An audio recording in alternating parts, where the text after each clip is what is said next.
بسم اللہ، الحمد للہ، والصلاة والسلام علی رسول اللہ صلی اللہ علیہ وسلم۔ السلام علیکم ورحمۃ اللہ وبرکاتہ۔ آؤ قرآن سمجھیں آسان طریقے سے۔ آج ہم سبق نمبر 18 انشاءاللہ کریں گے، جس میں ہم دیکھیں گے کہ قرآن کو سیکھنا کتنا آسان ہے، یعنی قرآن آسان ہے اور اس کا سیکھنا سب سے بہترین کام ہے۔ الحمدللہ، مقصد نزول ہم نے دیکھا، یعنی تدبر اس کی آیات پر، یعنی عربی آیات پر۔ قرآن کی عربی سمجھنا نہایت ضروری ہے۔ کوئی کہہ سکتا ہے کہ میں قرآن کا ترجمہ پڑھ لیتا ہوں، تو ہم کہیں گے کہ قرآن کا ترجمہ نہیں کیا جا سکتا۔ یہ کوئی اندھی عقیدت کی بات نہیں ہے، اس کو ہم ابھی ثابت کرتے ہیں۔ دیکھیے، قرآن کا ترجمہ نہیں کیا جا سکتا۔ مثال، اس انسانی کلام کا ترجمہ کیجئے۔ یہ 4 الفاظ میں آپ کے سامنے رکھتا ہوں، کوئی کر کے دکھائے۔ دیکھیے جی، کیسے کیسے، ایسے ویسے ہو گئے، ایسے ویسے، کیسے کیسے ہو گئے۔ کیا آپ اس کا ترجمہ کر سکتے ہیں کسی اور زبان میں؟ اردو سے ہٹ کے کسی اور زبان میں اس کا ترجمہ کر سکتے ہیں اور اس کا جو مقصد ہے وہ بیان کر سکتے ہیں؟ ہرگز نہیں، یہ ممکن نہیں۔ تو اللہ کے کلام کا ترجمہ کیسے کیا جا سکتا ہے؟ تو اس لیے مطلب کیا ہے؟ آپ نے قرآن کے 100 ترجمے بھی پڑھ لیے ہوں تو آپ نے عام معنوں میں قرآن نہیں پڑھا۔ مثال، جیسے کلام اقبال ہے، قرآن تو صرف عربی قرآن ہے۔ ایم نوٹ، ثواب کی نفی نہیں ہے یہاں پہ، یعنی آپ نے قرآن کو پڑھنا ہے، لگ کے پڑھنا ہے، اس کی جو ہے تلاوت کرنی ہے اور اس کا ترجمہ بھی پڑھنا ہے۔ ہمیں ترجموں کی قدر جو ہے، قدر کی اور نہ ترجمہ کی قدر کو ہم کم کر رہے ہیں، بلکہ ہم ترجمہ کو پل مانتے ہیں، یعنی یہی پل ہی سے سیکھیں گے، مگر ترجمہ منزل نہیں ہے۔ اس سے ہم نے سیکھنا ہے، لیکن ہماری یہ منزل نہیں ہے۔ ترجمے پہ آپ بھروسہ کر کے بیٹھ جائیں اور قرآن کا کچھ نہ سیکھیں، عربی بالکل نہ سیکھیں۔ عربی آیات کا خاص اثر ہے۔ ہر لفظ، ہر حرف پر 10 نیکیاں ہیں، ہر حرف پر 10 نیکیاں ہیں، اور پھر صورتوں اور آیتوں کے کئی خاص اثرات ہیں۔ نورانی وولٹیج جو دل کو چیر کر اتر جاتا ہے، یہ عربی قرآن کا جو ہے خاصہ ہے۔ وَلَقَدْ يَسَّرْنَا الْقُرْآنَ لِلذِّكْرِ اعوذ باللہ من الشیطان الرجیم بسم اللہ الرحمن الرحیم۔ رب کائنات نے سورہ قمر میں بار بار فرمایا، وَلَقَدْ يَسَّرْنَا الْقُرْآنَ لِلذِّكْرِ، اور البتہ تحقیق ہم نے آسان کیا قرآن کو ذکر کے لیے۔ وَلَقَدْ، اور البتہ تحقیق، یسرنا، آسان کیا ہم نے۔ یسر آسان، نا کا مطلب ہوتا ہے کیا ہم نے، یسرنا آسان کیا ہم نے۔ اسی طرح یسر ایک لفظ ہوتا ہے، اس کا مطلب ہوتا ہے آسانی۔ یسر کا کیا مطلب ہوتا ہے؟ آسانی۔ القرآن، قرآن کو، اب دیکھ لیجئے، یسر کا مطلب آسانی، اور یسرنا ہم نے آسان کیا۔ القرآن بہت پڑھا جانا، اس کا اصلی جو ترجمہ ہوتا ہے قرآن کا، کیا مطلب ہے قرآن کا، لفظ قرآن کا، اس کا مطلب ہے بہت پڑھا جانے والا۔ اس کے نام میں بھی معجزہ ہے۔ آج غیر مسلم بھی اس بات کو مانتے ہیں کہ قرآن ہی سب سے زیادہ پڑھی جانے والی کتاب ہے۔ انسائکلوپیڈیا برٹانیکا 11واں ایڈیشن دیکھیے، وہاں پہ آپ کو یہ ملے گا کہ دنیا کی سب سے زیادہ پڑھی جانے والی کتاب کون سی ہے؟ قرآن ہے۔ لذکر، لی کا مطلب ہوتا ہے لیے یا واسطے، الذکر کا مطلب ہے ذکر۔ اور اس کے معنی اگر کریں تو ذکر کا مطلب ہوگا یاد کرنا، سمجھنا اور نصیحت حاصل کرنا۔ ایک مطلب کیا ہے؟ یاد کرنا، دوسرا مطلب ہے سمجھنا اور اس سے نصیحت حاصل کرنا۔ یہ ذکر کے مطالب ہے۔ آسان کس لیے ہے؟ یعنی ذکر کے لیے، یعنی حفظ کرنے کے لیے آسان، یاد کرنے کے لیے آسان، سمجھنے اور نصیحت حاصل کرنے کے لیے آسان، فتوے دینے اور احکام نکالنے کے لیے مزید محنت کرنی پڑے گی۔ آپ نے خود دیکھا کہ صرف 20 گھنٹے میں نماز ہی کو سمجھ لیں تھوڑی سی گرامر کے ساتھ، تو آپ تقریباً 40,000 بار آنے والے الفاظ سیکھ سکتے ہیں، جیسا کہ آپ ابھی سیکھ رہے ہیں۔ کتنا آسان ہے قرآن! سبحان اللہ! چند اسباق آپ نے دیکھے اور تقریباً آپ 40,000 الفاظ تک پہنچ گئے تقریباً۔ عمل سے شکر ادا کیجئے اس کے آسان کرنے کا، اس نیت اور پلان کے ساتھ کہ ہم جلد سے جلد پورا قرآن سیکھیں گے۔ کوئی یہ کہے کہ قرآن مشکل ہے تو کہیے کہ یہ اللہ کے اعلان کے خلاف بات ہے۔ کوئی آپ سے کہے کہ قرآن مشکل ہے، آپ سمجھ نہیں سکتے، اس کو ہاتھ مت لگائیے، سمجھنے کی کوشش مت کیجئے، تو کہیں کہ یہ اللہ کے اعلان کے خلاف بات ہے۔ آسان ہے، خود بخود نہیں ہے۔ یعنی آسان ہے لیکن خود بخود نہیں آئے گا۔ آپ اس کو ہاتھ ہی نہیں لگائیں گے، سیکھنے کی کوشش ہی نہیں کریں، خود بخود نہیں ہے، آٹومیٹک نہیں ہے۔ کچھ وقت اور محنت لگانی پڑے گی۔ یقیناً آسان ہے لیکن آٹومیٹک نہیں ہے کہ آپ کو آج سوئیں اور کل آپ جو ہے قرآن کے حافظ بن جائیں، قرآن یاد کر لیں، قرآن کو سمجھ لیں۔ ایسی بات نہیں ہے۔ اس کے لیے خود بخود نہیں آئے گا، کچھ وقت اور محنت لگانی پڑے گی۔ جو چل کر آتا ہے اللہ اس کی طرف دوڑ کر آتا ہے، یہ چیز یاد رکھیے گا اور چلنا شروع کیجئے تو انشاءاللہ اللہ تعالیٰ آپ کو اپنے دامن رحمت میں سمو لے گا اور آپ کو قرآن کا علم عطا کرے گا۔ خود کے لیے آسان، دوسروں کو نصیحت کرنے کے لیے بھی آسان ہے۔ فذکر بالقرآن آتا ہے قرآن پاک میں۔ اچھی طرح سیکھیے تاکہ اس کے انداز بیان، اس کی دلیلیں سب یاد ہو جائیں، تاکہ ہم اپنے لیے اور دوسروں کو نصیحت کرنے کے لیے ان دلیلوں کو استعمال کر سکیں۔ اس لیے اچھی طرح ہم نے اس قرآن کو سیکھنا ہے۔ وَلَقَدْ يَسَّرْنَا الْقُرْآنَ لِلذِّكْرِ، اور البتہ تحقیق ہم نے آسان کیا قرآن کو ذکر کے لیے، سیکھنے کے لیے۔ اور پھر نہ صرف آسان کیا بلکہ بہترین کام بھی اس کو بنا دیا۔ نبی اکرم صلی اللہ علیہ وآلہ وسلم فرماتے ہیں نہ صرف آسان بلکہ بہترین کام ہے یہ۔ خیرکم من تعلم القرآن وعلمہ، تم میں سے بہترین وہ ہے جو قرآن سیکھے اور سکھائے اس کو۔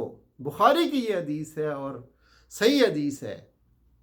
خیرو اچھا یا بہترین، کم تم میں سے اچھا یا تم میں سے بہترین وہ ہے۔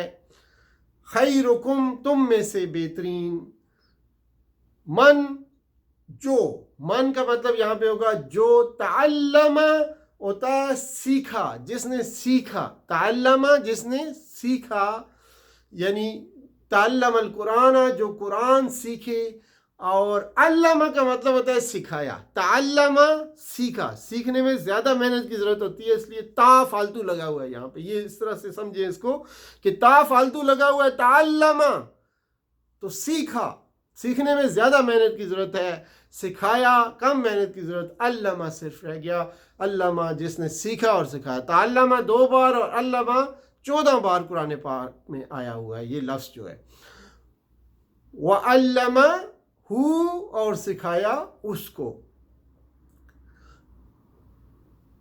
اب تک آپ نے سینکڑوں کلاسز اٹینڈ کی ہوں گی، سینکڑوں کلاسوں میں حاضری دی ہوگی، مگر اس وقت سطح زمین پر مختلف مضامین کی لاکھوں کلاسیں چل رہی ہوں گی، لیکن اللہ کی نظر میں ان ساری کلاسوں میں بہترین کلاس کیا ہے؟ قرآن کی کلاس۔ بہترین وقت جو آپ دے رہے ہیں، قرآن کو جو وقت دے رہے ہیں وہ بہترین وقت ہے۔ پہلے طالب علم کا ذکر ہے، یعنی یہ اکرام ہے طالب علم کا، کہ قرآن کے سیکھنے والے کا اکرام ہے۔ اللہ کی کتاب کا علم ختم نہیں ہو سکتا، اس لیے ہر شخص اس کو ہر شخص کو اسے سیکھتے رہنا چاہیے۔ بہترین شخص وہ ہے جو یہ دونوں کام کرے، سیکھے اور سکھائے، سیکھنے تک محدود نہیں رہے۔ اسی وقت نیت کیجئے کہ ہم سکھائیں گے، اور اپنے ذہن میں 2 نام رکھیں کم از کم، کہ 2 لوگوں کو آگے آپ سکھائیں گے، ان سے آپ سیکھیں گے۔ یہ جو قرآن کی کلاسز انشاءاللہ یہ سلسلہ جاری رہے گا، اور ان سے آپ سیکھیے، اور آگے 10 منٹ کے لیے اپنے 2 لوگوں کو جن کے بھی نام آپ طے کر سکتے ہیں ان کا پلان بنائیے، اور ان کو پھر آگے سکھانا شروع کر دیجیے۔ کم از کم اپنے گھر والوں کو سکھائیے۔ صرف ناظرہ قرآن ہی نہیں بلکہ فہم قرآن سیکھیے، اور قرآن میں غور کرنا سیکھیے۔ اور پھر یہ ہے کہ نیت اور پوری کوشش کیجیے، اس سلسلہ کو چھوڑیں گے نہیں۔ یہ پکی نیت کریں، ارادہ کریں، پلان کریں کہ یہ جو سلسلہ شروع ہوا ہے کورونا وائرس کے دوران، اس کو انشاءاللہ ہم ختم نہیں ہونے دیں گے، اس کو اسی طرح مرتے دم تک ہم جاری رکھیں گے، جاری و ساری رہے گا یہ سلسلہ۔ اور پھر سب سے اہم چیز نیت ہوتی ہے، تو آپ سے نیت کا کہا گیا ہے، فرمایا انما الاعمال بالنیات، اور یہ بھی بخاری شریف میں حدیث آئی ہوئی ہے کہ اعمال کا دار و مدار نیتوں پر ہے، اعمال کا دار و مدار نیتوں پر ہے، یعنی انما بس اعمال تو نیتوں پر ہیں۔ انما الاعمال بالنیات، انما الاعمال بالنیات، ان بے شک، اور انما جب دونوں مل جاتے ہیں انما، تو اس کا مطلب ہو جاتا ہے بس یا صرف۔ ان اکیلے کا مطلب کیا ہوتا ہے؟ بے شک۔ ما کا مطلب ہوتا ہے جو یا کیا، لیکن جب یہ دونوں ملتے ہیں اور انما لفظ بنتا ہے تو اس کا مطلب ہو جاتا ہے بس یا صرف۔ اور یہ کلمہ یقین جانیے 145 بار آیا ہے۔ اگر آپ انما کو سمجھ لیں آج، اس کا مطلب ہے بس یا اس کا مطلب ہے صرف، تو 145 کلمات آپ نے قرآن کے سیکھ لی۔ انما کا کیا مطلب ہے جی؟ بس یا صرف، انما بس۔ اعمال بالنیات، اعمال تو بس نیتوں پر ہیں۔ انما الاعمال بالنیات، اعمال تو بس نیتوں پر ہیں۔ عمل واحد ہوتا ہے اور اس کی جمع اعمال ہوتا ہے۔ 41 بار یہ کلمات آئے ہوئے ہیں قرآن پاک میں۔ اور نیہ واحد ہوتا ہے نیت، نیت اردو میں کہتے ہیں اور عربی میں نیہ، نیتن، اور اس کی جمع ہوگا نیات، نیات۔ قیامت کے دن پہلا فیصلہ 3 لوگوں کا ہوگا، اس میں ایک قرآن کا قاری، دوسرا ٹیچر جو دکھاوے کے لیے پڑھاتا تھا، انہیں جہنم میں ڈال دیا جائے گا۔ کیوں؟ کیونکہ یہ لوگ دکھاوے کے لیے پڑھاتے تھے۔ ہمیں دکھاوے کے لیے نہیں پڑھانا، ہمیں جو کچھ معلوم ہے اپنے عزیز و اقربا تک، اپنے دوسرے مسلمان بھائیوں تک اس کو پہنچانا ہے، ورنہ عبادت برباد ہو جائے گی۔ تیسرا عابد تھا جس نے پوری زندگی عبادت کی لیکن دکھاوے کی عبادت کی، لوگوں کو دکھانے کے لیے عبادت کی، وہ ناکام ہو جائے گا، وہ برباد ہو جائے گی اس کی عبادت۔ ایسے عمل کو اللہ قبول نہیں کرتا جس میں اس کے ساتھ ساتھ کسی اور کو بھی دکھانے کے لیے کیا گیا ہو۔ یہ عمل صرف اللہ کے لیے خالص کرنا ہے ہمیں، کہ انما الاعمال بالنیات، اعمال کا دار و مدار صرف نیتوں پر ہے، کہ صرف اللہ سے ثواب کی خاطر اپنی ذمہ داری کا احساس کرتے ہوئے یہ کام کرنا ہے، نہ کہ کسی کو دکھانا ہے۔ دودھ کے گلاس میں، آپ کے پاس دودھ کا گلاس ہے اور ایک قطرہ بھی اس میں ایسی حرام چیز کا پڑ جائے تو آپ کو گھن آئے گی، آپ کبھی بھی دودھ کا گلاس وہ نہیں پئیں گے۔ تو اس لیے ہمارا جتنا بھی بڑا بھی کام ہوگا، اس میں نیت کا اگر قصور ہوگا تو اس کی وجہ سے وہ سارا کام برباد ہو جائے گا۔ یہ قرآن کے قاری، یہ قرآن کے ٹیچر، یہ علماء کرام، یہ عبادت گزار اگر نیتیں خالص نہ ہوئیں، صرف اللہ کے لیے نہ ہوئیں، تو یہ سب کچھ برباد ہو جائے گا، لٹ جائے گا، اور سب سے پہلے ان کو جہنم میں ڈالا جائے گا۔ تو اس لیے ہمیں انما الاعمال بالنیات کا خاص طور پر خیال رکھنا ہے کہ ہماری نیت صرف اللہ کے لیے ہو، کہ اللہ ہم سے راضی ہو جائے، وہ ہمیں جنت دے اگلی دنیا میں، اور میری زندگی کا مقصد تیرے دین کی صرف راضی، میں اسی لیے مسلمان، میں اسی لیے نمازی، یہ ہونی چاہیے نیت کہ اللہ تیرے دین کی خاطر یہ کچھ کر رہا ہوں، یا اللہ مجھے اس سے کوئی اپنی اس میں بلندی سرخروئی نہیں چاہیے، اور مجھے کوئی دے بھی کیا سکتا ہے، مجھے کس چیز کی ضرورت ہے، یہ ہونا چاہیے کہ اللہ ہی سب کچھ کرنے والا ہے، اللہ ہی سب کچھ دینے والا ہے۔ تو نیت خالص ہونی چاہیے اس بات میں۔ انشاءاللہ ہم صرف اور صرف اللہ کو خوش کرنے کے لیے قرآن سیکھیں گے، اور تاکہ سیکھ کر دوسروں کو سکھائیں، تاکہ اللہ ہم سے خوش ہو۔ دنیا کے شاید 90% مسلمان قرآن کو نہیں سمجھ سکتے، اس لیے ہم خود قرآن سمجھ کر انہیں سمجھائیں گے، تاکہ ہر مسلمان اس قابل ہو کہ وہ غیر مسلموں کے سامنے بھی قرآن کے بہترین پیغام کو پیش کر سکے۔ یہ ہماری نیت ہونی چاہیے۔